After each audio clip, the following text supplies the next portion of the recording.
T'avais tout pour plaire. Scott Snyder, Andy Kubert, Jim Lee, John Romita Jr., Greg Capullo, t'avais tout pour plaire. Et pourtant, quelle catastrophe. Bonjour. Aujourd'hui, on va pas parler de Batman Metal, on va parler des ramifications de Batman Metal, notamment dans la ligne New Age of Heroes. Vous savez que Batman Metal, c'était la fin du run, ça devait être la fin du run de Snyder sur Batman, mais dans une version où il allait tout péter, quoi, et en fait, c'est nul. Enfin, moi, je trouve que c'est nul, je trouve que c'est mal raconté, c'est mal amené, c'est confus, c'est pas bon. Et là, le fait qu'il y a une suite qui est annoncée pour la fin d'année, Batman Death Metal, avec le Bat Dinosaure, le machin, non. Pourquoi vous faites ça? Pourquoi? Il y avait déjà la Bat Vache. Ça suffisait. Non, du coup, on va parler des séries qui en sont sorties à la fin.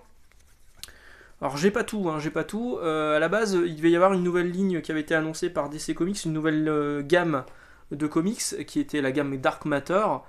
Batman Metal est arrivé à tout chambouler, donc du coup cette ligne a changé, c'est appelé New Age of Heroes, The New Age of Heroes que vous avez là. Donc dans cette ligne, moi j'ai pas tout. J'ai pris évidemment Immortal Man qui est là. Là vous avez tout en fait. C'est complet en fait, il y a 6 numéros, c'est ça, il y a 6 numéros. Alors je l'ai pris pourquoi? Parce que Jim Lee. Je suis un gros fanboy. Donc j'ai pris parce que Jim Lee, et donc c'est l'histoire de mec, d'un nouveau groupe de super-héros qui arrive. C'est les origines qui sont racontées dedans. Alors ils sont pas forcément nouveaux, il y a des gens qu'on connaissait déjà. Alors Jim Lee c'est cool, hein, mais il est vite remplacé, évidemment, comme d'habitude, par Ryan Benjamin, qui est un clone, et Tyler Kirkman. Bon, après il y a des planches qui sont vraiment jolies, hein, mais c'est pas terrible, et ça se termine par un Justice League qui se dit oh bah dis donc, il y a une nouvelle équipe, va falloir les surveiller, et après on n'en entend plus jamais parler. Voilà.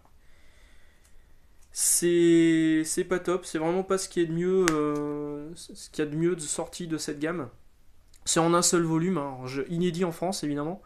Je pensais à un moment que Urban allait tenter le coup quand j'ai vu les Terrifics arriver en France, mais non, ils ont juste sorti les Terrifics, qui est une bonne chose vu que c'est la meilleure série qui en est sortie, je vais en parler après. Mais Immortal Man, ouais, alors il y a quelques planches de Jim Lee qui sont belles, mais pour le reste, on peut zapper complètement. Autre série que j'avais acheté aussi sur le nom de son dessinateur Tony Daniel, du coup, pour cette fois, c'est Damage. Alors c'est le Hulk du DC Universe en fait, sauf que il est limité. Alors je sais plus si c'est 1 heure ou quoi, mais il est limité dans le temps quand il se transforme. Alors Tony Daniel signe des planches mais incroyables, c'est magnifique. Au scénario, je crois que c'est Robert Venditti. Voilà, Robert Venditti, et les planches de Tony Daniel. Mais c'est dommage parce que c'est pareil, alors là il y a 6 numéros dans ce TPB. En tout, il y aura 16 numéros de Damage et un annuel avant la fin. Franchement, à la fin du premier volume, on se dit bon bah ils iront pas plus loin, c'est gâché en fait. C'est gâcher un personnage. Ah, les planches elles sont super belles. De toute façon, dès que Tony Daniel se barre, on perd 90% de l'intérêt du bouquin. Même s'il est remplacé par Carrie Nord, que moi j'aime bien, mais enfin il y a un vrai gap au niveau du graphisme. Vous voyez ces planches, ça Wonder Woman. On la voit là aussi derrière. Il y a un vrai gap au niveau du graphisme. Non mais c'est beau, on peut pas se le retirer. Je suis tellement content qu'il arrive sur Batman avec Tynion the Four là. James Tynion Four. Voilà. Je sais pas comment on le prononce exactement.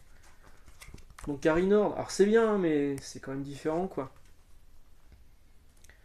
Voilà, donc c'est plutôt sympa. J'irai pas plus loin que le premier volume, parce que ça se termine sur bon bah voilà, je m'enfuis et je vais être poursuivi comme pendant tout le truc. Mais les cases, les dessins sont super beaux de Damage. C'est vraiment dommage, c'est gâché, hein, parce que ça m'intéressait vraiment au début. Je trouvais que le concept du Hulk qui se limite à 1 heure c'était vraiment bien, mais c'est vite, ça part vite en couille en fait, c'est un peu dommage. La meilleure série à retenir dans cette gamme New Age of Heroes, c'est The Terrifics que vous avez là, de Jeff Lemire, avec Ivan Reis au début et Ivan Shanner qui arrive assez vite. Il y a 2 volumes de sortie pour les Mayer. Alors ça a continué hein, parce que la série elle a connu 30 numéros, elle s'est terminée récemment. Les Mayer il s'est barré au numéro 14. Vous pouvez lire que ce qu'il y a eu sur les Mayer, ça se termine. Il n'y a pas besoin de lire la suite. Vous voyez que Tom Strong en plus apparaît, donc les Mayer en fait ils revisitent les 4 fantastiques là-dedans et les récits d'Alan Moore du coup sur Tom Strong. Au dessin, on a aussi ce clone de Victor Bogdanovich qui est un gros clone de Capullo, ça se voit à mort, ça ressemble à mort du Capullo. Au dessin, bon, Ivan Reis il signe quelques. Je crois que c'est que le premier épisode, premier ou deuxième épisode. Et c'est beau, c'est vraiment beau. Ivan Reis, c'est vraiment impeccable ce qu'il fait. Hop. Ça, c'est sorti en VF chez Urban, dans un seul volume unique où vous avez donc ces 2 TPB là. Un seul volume unique, je vous le recommande parce que franchement c'est bien. Il y a des mecs qui ont dit ouais non les Mayer il fait la simplicité, c'est pas fou. Bah sincèrement non, c'est vraiment bien. Si en plus vous aimez Tom Strong, vous allez vous régaler parce que Tom Strong c'est clairement un personnage qui apparaît complètement dès le deuxième volume, dès le premier volume hein, il fait une apparition et dans le deuxième là par contre il fait vraiment quasiment partie de l'équipe quoi. Et donc tout ça peut se lire sans lire la suite, vraiment, un seul volume disponible chez Urban Comics, fortement recommandé, vous devriez vous pencher là-dessus. Alors, il y a d'autres titres qui sont sortis que moi je n'ai pas acheté dans cette gamme New Age of Heroes, qui est un échec commercial, hein, qui a été tout s'est arrêté. Hein. La dernière série qui continuait c'était Terrifix, mais là je vous dis elle vient de s'arrêter récemment.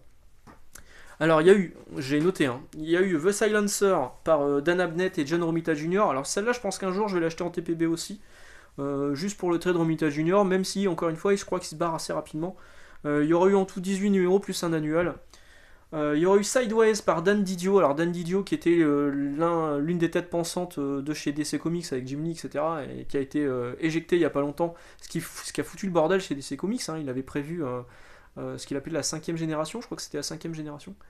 Generation 5, je crois que c'était ça. Ça devait être une relance complète de l'univers DC Comics. Moi, quand j'avais lu les premiers pitchs, ça me plaisait pas du tout. Hein. J'avais l'impression qu'on revenait sur Marvel Now, où c'était des jeunes qui remplaçaient les nouveaux. C'est des jeunes qui remplaçaient les anciens super-héros, et ça me plaisait pas trop en fait. Moi, je suis un vieux, il faut me laisser dans mes habitudes. Hein. Et du coup, ça me plaisait pas. Et Dan Didio a été dégagé, donc du coup, bah, la série a été dégagée aussi. Enfin, celle-ci, elle aura duré 13 numéros et un annuel. Au dessin, c'était Rocaford. Alors, Didio, il n'était pas tout seul. Hein. Il était avec Justin Jordan au scénario. Justin Jordan, dont je vous recommande fortement les Luther Strode, qui sont en 3 volumes chez Delcourt, avec au dessin. C'est Moore comment? Je sais plus. Stuart Moore? Je sais plus. C'est le mec qui a dessiné également Ghost Rider et plus récemment, bah, je vais vous le trouver. Plus récemment, le Silver Surfer Black. Hop. Je fais un peu le bordel, pardon. Donc si vous avez mis le trait du Silver Surfer Black, lisez Luther Strode. Luther Strode, franchement, c'est vachement bien. 3 tomes, c'est super cool. Et c'est donc bien... c'est Tradmoor. Tradmoor, je dis Stuart. Tradmoor. Voilà, donc de quoi je parlais, je sais plus. Sideways, ouais. Sideways. Donc Sideways, j'ai pas lu. J'en parlerai pas. Moi, le trait de Rocaford me plaît pas trop. Donc je l'achèterai pas. The Curse of Brimstone. Par le même Justin Jordan, donc de Luther Strode et de Sideways du coup. 12 numéros plus un annuel. Au dessin c'est Philippe Tan, donc à mon avis c'est pas trop moche. Peut-être qu'un jour, si je le trouve à pas cher, je le choperai, le jour où Books TC ouvrira ses portes. Il y a eu New Challengers par Scott Snyder et Aaron Gillespie. Alors je sais pas si on dit Gillespie ou Gillespie, moi je dis Gillespie. Et Andy Kubert au dessin, 6 numéros, je pense que je le prendrai. 6 numéros de Kubert, ça se refuse pas trop. Je pense que je choperai un de ces 4. Il y a eu donc Damage, on en a parlé, mais Unexpected, les inattendus, de Steve Orlando et de Ryan Sook. Ryan Sook, c'est plutôt beau au dessin, ça a duré 8 numéros. Voilà, j'en ai terminé pour cette ligne New Age of Heroes. J'en bafouille, comme dirait l'autre. Donc, je vais faire un petit résumé rapide sur ce que moi j'ai. Immortal Man pour les 3 planches et demi de Jim Lee, ok. Damage pour les 3 épisodes de Tony Daniel, ok. Terrifix, disponible en français pour les Mayer qui signent un truc franchement impeccable et des dessins qui sont toujours bons. Fortement recommandé, donc ça c'est disponible chez Urban Comics. Dites que vous venez de ma part. Enfin, c'est seulement si vous allez dans ma librairie. Si vous venez dans ma librairie, n'hésitez pas à me dire bonjour. J'ai un client qui m'a. J'ai un client qui est passé cette semaine, donc parfois on est amené à tenir la caisse. Je le salue d'ailleurs, Sylvain, qui regarde parfois mes vidéos et qui passe à ma caisse. Donc il achète toujours beaucoup de comics, hein, beaucoup de DC Comics. Et il me fait, hey, je regarde vos vidéos. J'ai fait, ouais, sans déconner. Donc j'étais trop content en fait. Je me suis dit, oh la vache.